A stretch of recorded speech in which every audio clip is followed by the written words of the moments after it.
Cosmétique, c'est ça. Le yoga débarque dans les produits de beauté. Alors concrètement, comment ça se passe quand le yoga débarque dans les produits de beauté? Et ben voilà, comment ça se passe? C'est un petit peu ça le souci, et c'est ce qui m'a intéressée, parce que j'ai cherché des chiffres, c'est quand même 2,6 millions de Français qui se seraient adonnés en 2019 au yoga au moins une fois. Donc voilà, c'est pas Julie Ferrez qui m'en voudrait d'en parler, parce qu'elle en fait faire très très bien. Donc on aime ça, et c'est Julie aussi qui pourrait cautionner le fait que c'est plus qu'un sport, entre guillemets, c'est toute une philosophie de vie. Et dans cette philosophie de vie, il y a l'idée de faire du bien à son corps par dedans et par l'extérieur. Donc dedans avec le souffle, la respiration, tous les gestes du yoga, et par l'extérieur on en arrive aux cosmétiques. Et c'est là que ça se corse, parce qu'évidemment le monde du marketing et du business est aussi emparé de la sémantique yoga et puis des ingrédients liés à l'Inde. Vous voyez un petit peu tout ce qui sent un peu le cumin, le gingembre, etc. Tout ça a fait une espèce de gloobie. Donc il faut savoir serrer les choses. Du coup j'ai été voir une spécialiste des tendances et pas mal aussi de yoga, et puis on a regardé tout ça. On y va.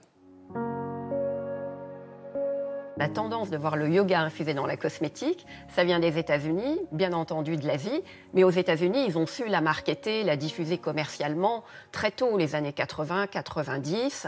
Simplement, pour nous en France, c'était inaudible. On nous parlait de chakras, on nous parlait d'éveil spirituel, on nous parlait de chamanisme. Et puis, tout a changé parce que dans les années 2000, les pratiques de bien-être, relaxation, méditation, yoga ont vraiment été portées par les jeunes générations. Et à chaque fois que vous allez tendre la main, vous allez laisser sortir la sonorité.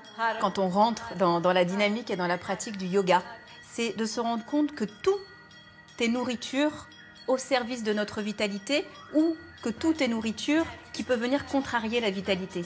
Et ça, c'est vrai dans l'assiette, mais c'est vrai également en cosmétique.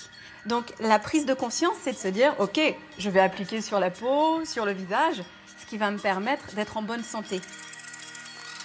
Et finalement, ça se traduit comment en termes d'offres pour nous, dans Salle de Bain, en termes de produits? Alors, il y a plusieurs groupes, et le premier groupe est un groupe à destination grand public qui va surfer sur la vague un peu ayurvédique, médecine du monde, au travers des ingrédients, cardamome, cumin, gingembre, et des couleurs. C'est un groupe qui, effectivement, va travailler peut-être plus en surface au niveau des médecines ou de l'ayurveda. Le deuxième groupe, lui, va lier davantage les références entre les médecines ayurvédiques, chinoises, les ingrédients, les rituels, les symboles. Donc on commence à y arriver, il y a vraiment un travail dans la formule, dans les noms comme Namasté, c'est plus compréhensible.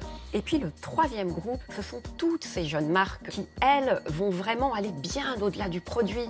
C'est-à-dire qu'elles sont là pour vous offrir une expérience de style de vie méditative. Elles vont par exemple vous proposer, avec l'achat du produit, une séance de méditation. Vous achetez un masque et vous avez une séance de sophrologie.